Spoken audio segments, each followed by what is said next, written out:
we're now making reference to the eastern portion as Talampas ng Pilipinas, formerly known as the Benham Rice, later renamed as the Philippine Rice, now Talampas ng Pilipinas.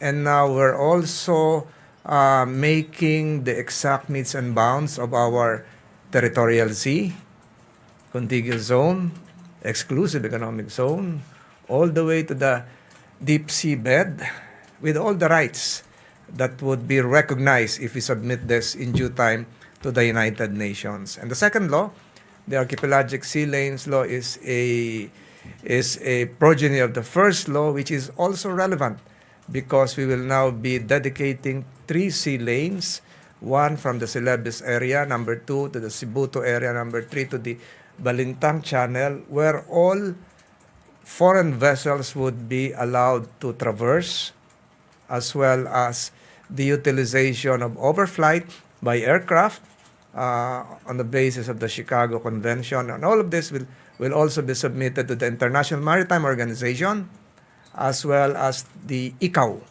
And I look forward to the day when we, while on board an aircraft coming overseas, when the pilot would announce that we are now entering the West Philippine Sea. Please fasten your seatbelt.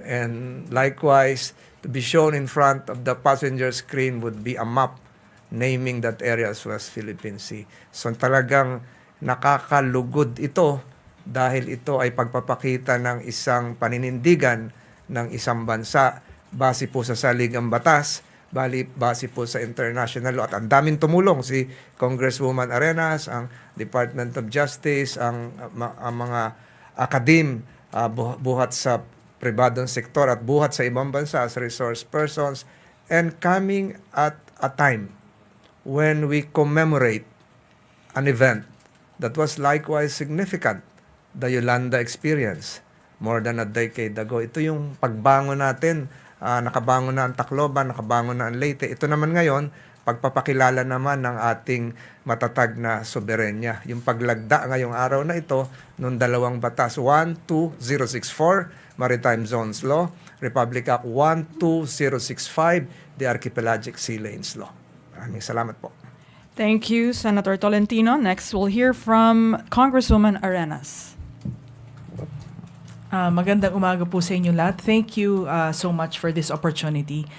First of all, I want to thank the President. From the time that he was elected, he was fighting for this, and this is one of his priorities. I also want to thank the Speaker and all the members of the Committee on Foreign Affairs, and of course, my champion in the Senate, Senator Tolentino. And sa pagpapasa nitong batas na to, we could now effectively implement our domestic laws and international laws to protect our marine and fish resources and also to conserve our marine environment. At the same time, dun sa ating archipelagic sea lanes, nasabi na po naman lahat ni Senator Tolentino lahat, that it would protect our national integrity and security. Nagpapasalamat din ako sa lahat po na mga ahensya, to the task force, to Attorney Freddy, to everybody who really, for many, many years, actually, for how many decades, fighting for this bill.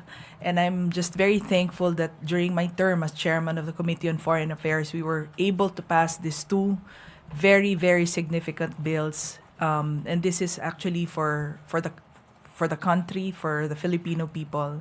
And again, I have to salute the President again because sa lahat ng paglalakbay niya sa ibang bansa, pinaglalaban niya yung sariling atin. That's all. Thank you. Thank you, Congresswoman Arenas. Next, we'll be hearing from Undersecretary Lopez. Thank you very much. Actually, I will be reading the statement of the National Maritime Council on behalf of our Executive Secretary, Secretary Lucas T. Bersamin, who is the chairman of the National Maritime Council. But before I do that, ladies and gentlemen, our friends from the media, allow me to say that we are indeed privileged and honored to have amongst us the principal authors of these 2 significant laws from the both houses of Congress, Senator Tolentino and Congressman Arenas. So, on behalf of our Executive Secretary, allow me now to read the statement of the National Maritime Council. It is entitled Signing of the Maritime Zones and Archipelagic Sea Lanes Laws. The government of the Republic of the Philippines celebrates a proud and significant achievement in its commitment to protect our maritime interests and strengthen our territorial integrity. With the signing today, this morning actually, of the Maritime Zones and Archipelagic Sea Lanes Laws by our President, President Ferdinand Romualdez Marcos Jr.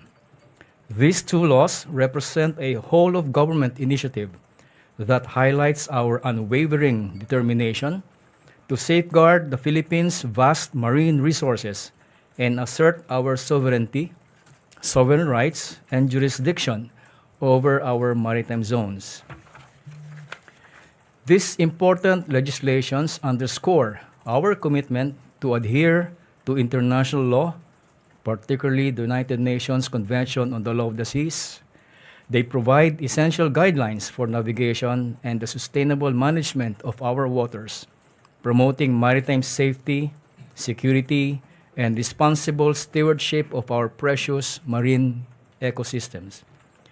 Republic Act 12064, or otherwise known as the Maritime Zones Law, aligns and updates various existing laws that define the Philippine maritime entitlements and provides for a complete set of maritime zones in accordance with UNCLOS.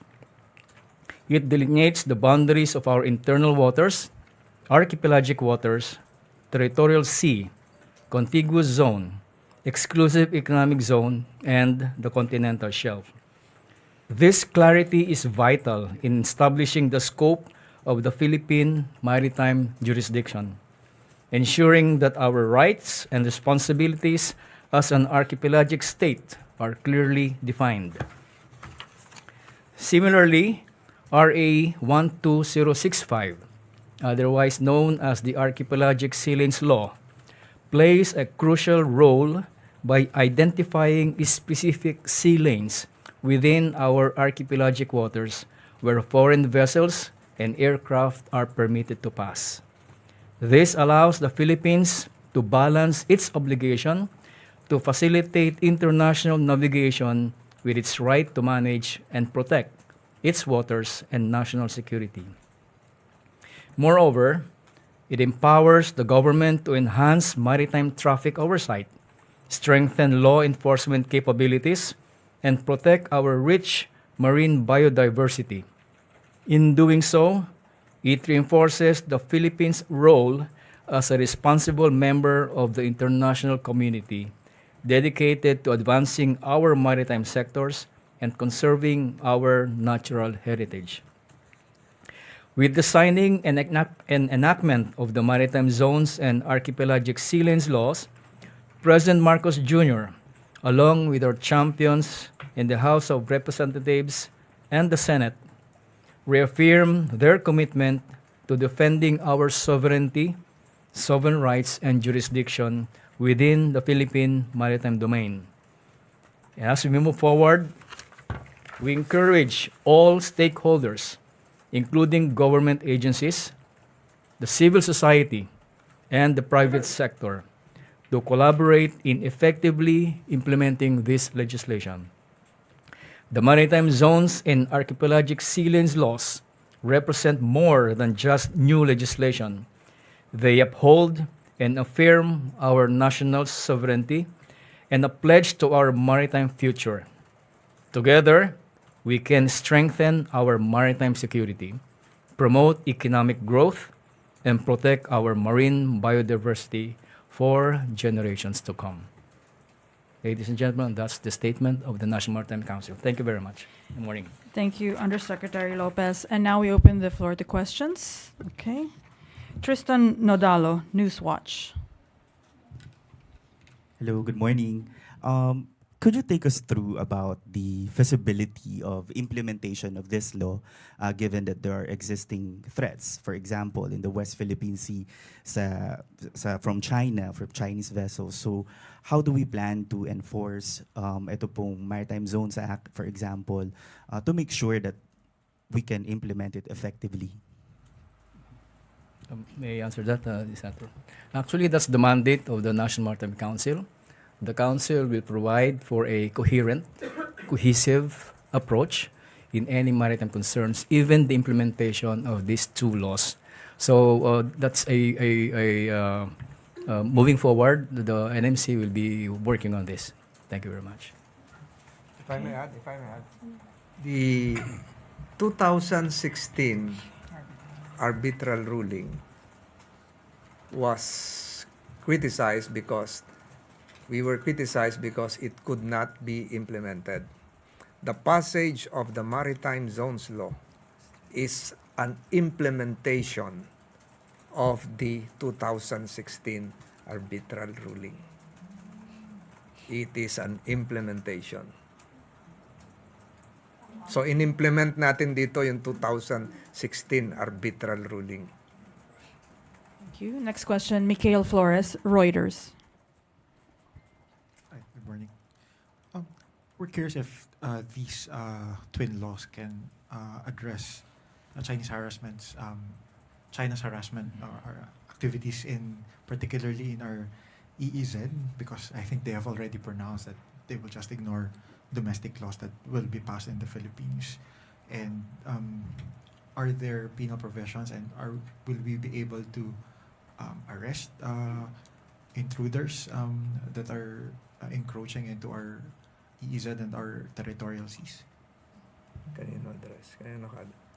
Siguro yung sa ASL muna. ASL, few months ago, and this can be validated by the gentleman here seated, we had sightings of several foreign vessels near Santa Cruz Island in Zamboanga Peninsula, another one near Lubang, another one near Giwan in the Samar Leyte area. So with the passage of Republic Act 120565, the vessels entering our archipelagic jurisdiction, archipelagic waters, would just be limited to the three lanes mentioned in the said law, Balintang Channel, the Sibutu, the Silebes. Hindi na sila pwede sa iba. So, implementation will be done by the Philippine Coast Guard. And the International Maritime Organization would be, upon its approval of this Republic Act 12065, would be issuing notices to all vessels, seamen around the world that there are only 3 sea lanes for to exercise commercial passage within Philippine archipelagic waters, and they can be penalized by the IMO. They can be banned by the IMO. So it's an international organization based in London who will also help us in implementing the said law. What will be the sanctions? Siguro look at the IMO regulations, kung ano-ano yung mga sanctions pag hindi sumunod dun sa 3 sea lanes. And the same is true with aircraft. Yung sea lanes, sa ibabaw nun, doon lang dadaan yung eroplano. Doon lang dadaan si Singapore Airlines, si ANA, doon dadaan si United. They can be sanctioned by the ICAO, International Civil Aeronautics Organization, based in Montreal. So what about the Maritime Zones Law? It's now the job of NAMRIA to determine the exact metes and bounds. Ito na yung titulo natin, saan yung territorial sea, saan yung contiguous zone.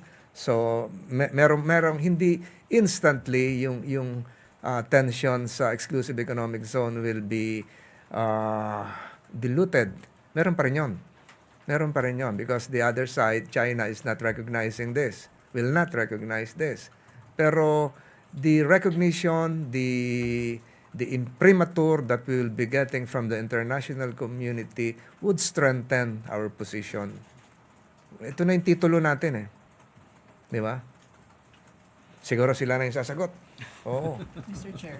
Si Congressman Rachel. We also have the reciprocity provision. It's a deterrent for, this is in the maritime zone, deterrent for exploitation, and there's a proportional response to if there's an international breach. We have that, Mr. Chair, no? Follow up? Just a very quick follow-up. We're curious if these laws will empower the Philippines to enforce Philippine laws beyond the 12 nautical mile territorial sea. And because the flashpoints are in the EEZs. And if so, will we be able to arrest Poachers? ships? Poachers, yes. Yes. Eden Santos, Net 25.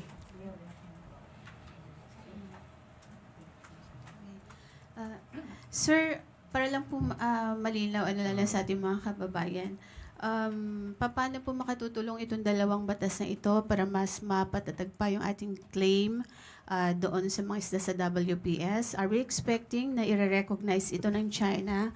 Kung hindi po kilalanin ng China ito, ano po yung ating next move? Siguro pasagutin ko na itong DOJ. Mas ano to. Yung sa atin, we don't expect an instant recognition on the part of China because they have been disregarding international law. So, makakatulong sa atin to kasi yung mga mangingisda natin, number 2, yung Republic Act 12065, alam na nila kung saan dadaan yung malalaking mga barko.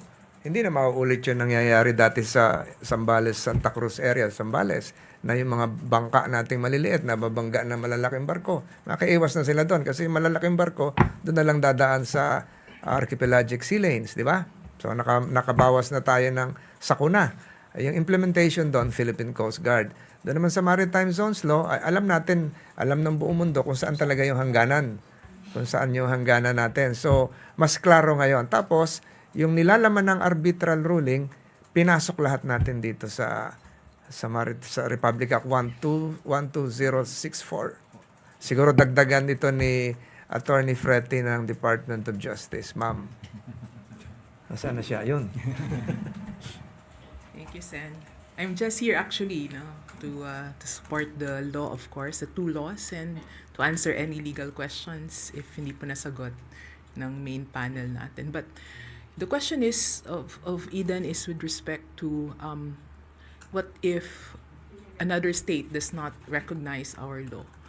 As a state, you have a right to enact your own laws, and these laws of yours would be effective even though other states will not recognize your law. So the effectivity of your law does not depend on the recognition of other states. So now that we have this law, Republic Act 12064, otherwise known as the Philippine Maritime Zones Act, this act declares the complete set of our maritime zones, namely the internal waters, the archipelagic waters, the territorial sea, the contiguous zone, the exclusive economic zone, and the continental shelf. And the law specifically delineates the boundaries or the extent of this maritime zone. So this would help our law enforcement agencies in the enforcement of our pertinent maritime laws in our maritime zones. So this would give clarity to the enforcement of our laws, especially in the West Philippine Sea, of course.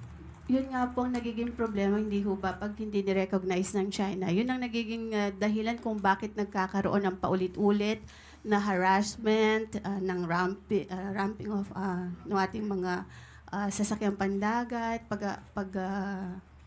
tawag doon, pag sa mga mangingisda po natin, sa ating mga sundalo na nandoon sa bahaging ng West Philippine Sea.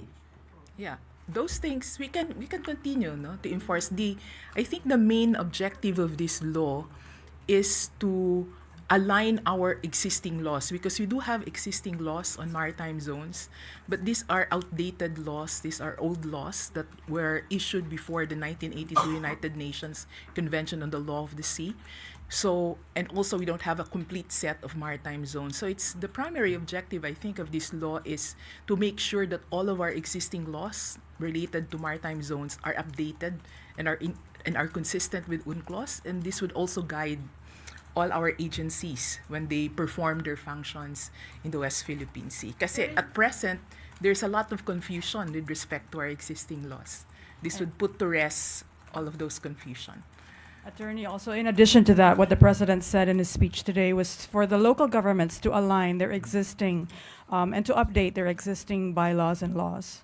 Okay, we have a question from NHK. Yeah, NHK Noriyuki Kanematsu. Thank you for the. Yes. I just have a simple questions like how do you have any visuals like how this laws has comes to change the map of the Philippine seas? Yeah, actually, we already have prepared the delineation of maritime zones and archipelagic sea lanes. We are just awaiting and anticipating the issuance of the IRR, the implementing rules and regulations, for us to fine-tune the same and to finally publish the map. Okay. Just one more simple questions. Why it is now to set up this bill in the Philippines, just like in this? It's been being debated for the last 18 years. We just waited for this interview coming from your side. Okay. Alvin Baltazar, Raja Pilipinas. Attorney, magandang umaga po. Si Attorney Ganchon. Attorney, ibig ba sabihin nito, mababawas-bawasan na yung diplomatic protest natin? Implementation na agad ng kung ano yung tinatakda ng batas? I don't think that's the effect, no? Because why do you file diplomatic protests? You file diplomatic protests if there's a violation of your sovereignty, sovereign rights, and jurisdiction, right? So if other states do not agree with that we have rights there, they would continue to violate our sovereign rights. For example, in the West Philippine Sea. So our purpose there is not to, fight with other states. That's not our purpose here with the issuance or the enactment of the Maritime Zones Law. The purpose really is to provide clarity to our existing laws, because our existing laws some of their provisions are inconsistent with UNCLOS.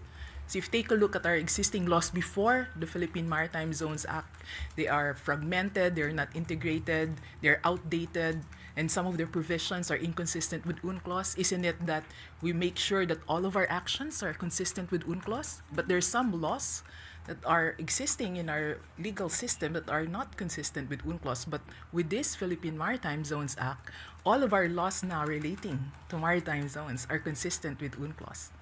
So that's the purpose of this law. But diplomatic protests, if somebody is violating your right, then of course the diplomatic protests can continue. Go ahead, sir. Good morning, everyone. Just to add to what Attorney Ganchon said about diplomatic protests, I think what's important is for all of us to see and look at these two laws as a sovereign act of the Philippines, and primarily it is really meant to reinforce our domestic legal framework, first and foremost. And certainly, if illegal actions and unlawful presence continue in our maritime zones, anywhere in our maritime zones, I think it is incumbent upon our government to issue diplomatic protests against any foreign nation that conducts these illegal actions and unlawful presence. So we should separate those diplomatic actions from the enforcement of our laws. Through these two laws, certainly this provides very clear legal clarity to where our sovereignty, sovereign rights, and jurisdiction apply. And if these illegal actions and unlawful presence continue, then certainly we will continue to issue diplomatic protests and other diplomatic actions. Okay. Let's go. Celerina Montes, NHK. Good morning. A series of questions po. When will the law take effect, and when will the government deposit the instruments, and would it need to deposit first these instruments before they become effective? And does this cover also the archipelagic sea lanes law, covers the government-owned vessels? Because previously there were reports of these Chinese research vessels entering our territorial seas or our jurisdiction. And in Pag-asa, whenever people go there, there's this welcome to China, parang somewhat saying na territory siya ng China. And Senator Tolentino mentioned earlier na pag pumasok ka, there will be someone saying, oh, welcome to the Philippine territory. So would that change? And lastly, would this, kasi baka hindi na ako tawagin ulit. Lastly, would this help or fast track the exploration in the South China Sea? Kasi it's been pending for so long. You had seven. I think you have 7 questions. 7 questions. Liwanagin ko lang, siguro yung iba na yung sasagot. Pag nagpasa ba tayo ng isang batas na, halimbawa sa revised penal code, bawal ang pumatay, will it stop murder or homicide? Diba? Pag nagpasa ba tayo ng batas na bawal mag-commit ng cybercrime, will it stop? Number 2, siguro yung patungkol sa dami ng tanong mo, nawala na ako. Effectivity within 15 days. But let's treat the ASL differently. It will have to be approved. This is the only law that I have encountered that would have to be approved by another authority, and that is the International Maritime Organization. So nakikinig siguro ngayon si Ambassador Teddy Boy Locsin. So immediately after the effectivity of this, I'm now referring to 12065, we have to submit that to the IMO. Tututukan yun 6 months, meron 6 months period for the IMO to decide whether approve or not. Nagtagal nun kasi may kaso nun dati, the Archipelagic Sea Lanes Law of Indonesia, it took them 2 years to be approved before it was approved by the IMO. Ito ngayon, ginamot na natin yung posibleng pagkakamali, north, south, east, west. So, malamang-lamang ma-approve ito ng IMO. Once approved ng IMO, ito na yung notices to all vessel owners, etc., etc. So, malaking tulong sa atin yan. Maritime Zones Law, 15 days upon approval, we can send that to the Secretariat of UNCLOS as well as the United Nations General Assembly for its imprimatur. No more approval needed. Notify lang natin sila. As to, ano yung pangatlong tanong? Sa dami. Ha? Pag-asa, the welcome to Chinese. That's part of their propaganda. We can also do that. That's why I've been saying since 4 years ago na dapat yung ating radio stations, abot dun yung broadcast, ang tugtog, Philippine songs. Diba? Natandaan yung sinabi ko noon? Pati pagbo-broadcast ng Pag-asa, abot dun. So, implementation na yon. We can also do that. Number 5 question? Exploration. Because of that Supreme Court decision, siguro si Department of Justice, ibahin natin yung yung kanina may research ships, ibahin natin yung laying of underground cables, allowed yun. Kahit sino. Exploration, it has to have the consent of the Philippine government sa exclusive economic zone. Pwede mo bang dagdagay, Attorney? Pretty? With respect to exploration, we do have that right, exclusive right to explore and exploit our natural resources in the continental shelf, as well as, of course, in the waters of the exclusive economic zone. But when to do that and how to do that is already a policy question. So legally, it's clear in the law that we do have sovereign rights, exclusive rights in our exclusive economic zone and continental shelf, because basically we just lifted the provisions of UNCLOS and made it into domestic law. So it says there in our Philippine Maritime Zones Act that we do have exclusive sovereign rights with respect to the exploration and exploitation of our natural resources in the exclusive economic zone and continental shelf. How to do that, when to do that, that's already a policy question. Regard to SC-72, which has been pending there for a long time, would have an effect, this law? What kind of effect? Makaka-fast track ba? Kasi hindi pa, I think, nag-start again yung exploration because of the issue with Yes, China. the resumption, of course, is a policy decision. We do have the right to explore, but whether we resume or not, it's a policy question, right? Because you need to take into consideration several factors, not just the law. Okay. I think all your questions have been covered. Let me just be fair and get, sorry, I can't see your name. GMA 7, Darlene Kai. Can these new laws prevent a newly elected president, for example, to suddenly, for example, change the foreign policy when it comes to the West Philippine Sea? Address to a policy is different from a law. So perhaps you're referring to whether a new president would or an incoming president would pursue a bilateral approach in approaching this problem, or a multilateral approach. That's part of the diplomatic arsenal of the chief executive. But the law will be there because our law now, as I've said, as has been reiterated, has been anchored on UNCLOS. And UNCLOS, if you look at the Constitution, it's a treaty which we signed, forms part of our domestic laws.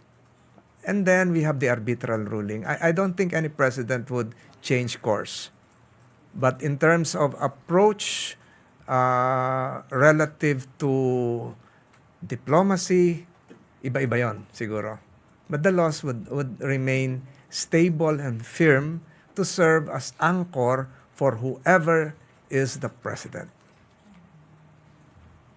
Okay.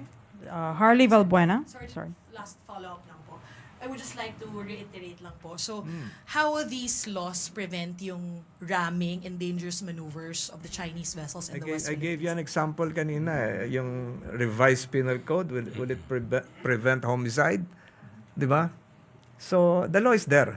Enforcement, we do that. The law is there to serve as a deterrence. The law is there to provide punishment for wrongdoers. And these twin laws would really fortify our sovereignty as an independent republic. Okay. Harley Valbuena, DZME. Sila naman. Good morning.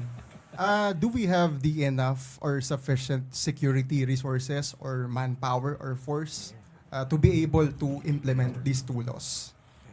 I would like to answer that. Having been with the armed forces before and also the part of the mandate of the National Maritime Council to have, as I said a while ago, a coherent, cohesive approach. Presently, our assets, we can actually implement that. But of course,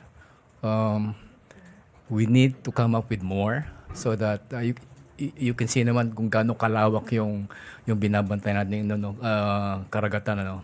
While it is true there are only 3 passages, but then again, we need more assets, we need more bottoms, we need more technical capabilities to fully monitor, detect, and I don't want to say neutralize, but rather address any violations of our laws. We do have, for now, we do have enough, but there is more promise to it, and maybe these laws will now be a source of more development capabilities on a part of our maritime law enforcement agencies. So, sir, are we expecting a sharp increase in the allocation of the budget for these assets? We're still having budget deliberations.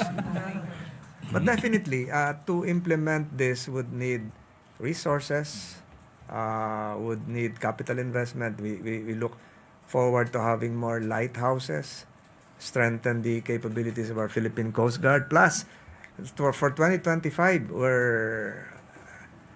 I'm speaking on behalf of my committee, we're strengthening the Philippine National Police Maritime Command, PNP Maritime Command. So you will now be hearing news not just about the Philippine Coast Guard, Philippine Navy, but the PNP Maritime Command. Also yesterday, we announced the 40 vessels that will be acquired by the PCG. Let's have Ken. Can I just add? Oh, go ahead. That with this law, it would be easier for Congress to allocate resources. It would also be easier for agencies to acquire assets. But I just wanted to add earlier that our maritime laws are UNCLOS compliant. China's maritime laws are not UNCLOS compliant. We should pass laws not just based on one country, but to protect our national interest and security. Also, while only one country doesn't acknowledge our rules-based order, the rest of the world acknowledges the rules-based international law. Thank you. Ken Sasaki, Kyodo News. Senator Trentino told us that these acts had been debated for 18 years. I wonder why it had not been realized for long. And is it because of the diplomatic constellation? And is it realized because of the strong determination of the current president? I think so. You're correct, Ken Sasaki-san. 18 years ago. And we have to admit and acknowledge and admire the determination of President BBM in having these laws passed and signed. So it was made part of the priority measures of this administration. And as what Congresswoman Aren has been saying, it has been mentioned in several international fora, even by the President. The last time was in Singapore, and in all DFA should correct me if I'm wrong, in all international consultations with other countries. So we have to admire the President for signing this. Thank you. Okay, let's go back to Tristan Nodalo of Newswatch. Just a follow-up, although you've mentioned that the purpose of these laws are for clarity for the government policy, but of course there are also talks of pursuing another international case with against China in the international court. So will repeated violations of these laws solidify our case with China? And then second would be, how do we plan to gather, apart from the IMO, international support on this maritime laws, like our allies, Philippines, US, Japan, etc.? Siguro, let me cite you one concrete example. Years ago, when a Chinese vessel caught loitering near the vicinity of Tawi-Tawi was monitored, the explanation given by the Chinese Ministry of Foreign Affairs was that you don't even have a maritime zones law or even an archipelagic sea lanes law.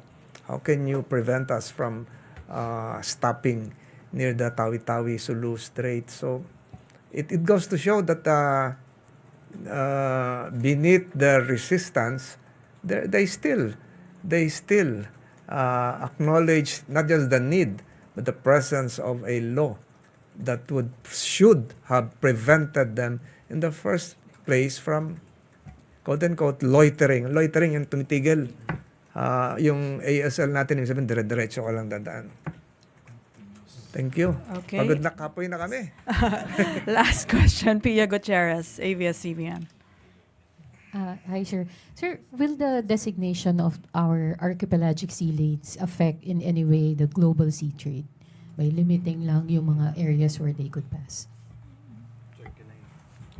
I think I'll answer that question. Senator Tolentino already referred to the process within the UNCLOS that requires archipelagic states that declare archipelagic sea lanes to conduct a consultation process with the IMO. So the designation of sea lanes through this archipelagic sea lanes law is a parallel process that we are going to undertake and are currently undertaking with the IMO. So it's one thing that we enacted this law, but we're also doing a parallel process with the IMO wherein we are consulting with the user states about the viability of the designated sea lanes that we put into the law. We are quite confident that we will be able to address any questions that user states will have with regard to the designated sea lanes. UNCLOS is quite clear about the kinds of sea lanes that should be designated. They should be the ones that have been traditionally used for navigation. And so the choice of the 3 sea lanes was carefully studied through, as Senator Tolentino has said, several years. So the interagency group chose these sea lanes because precisely they have been traditionally used for navigation. So I think we will get the required support from our partners and other user states. Okay, well, Last thank tanong you. po, how long do you think will the consultation take?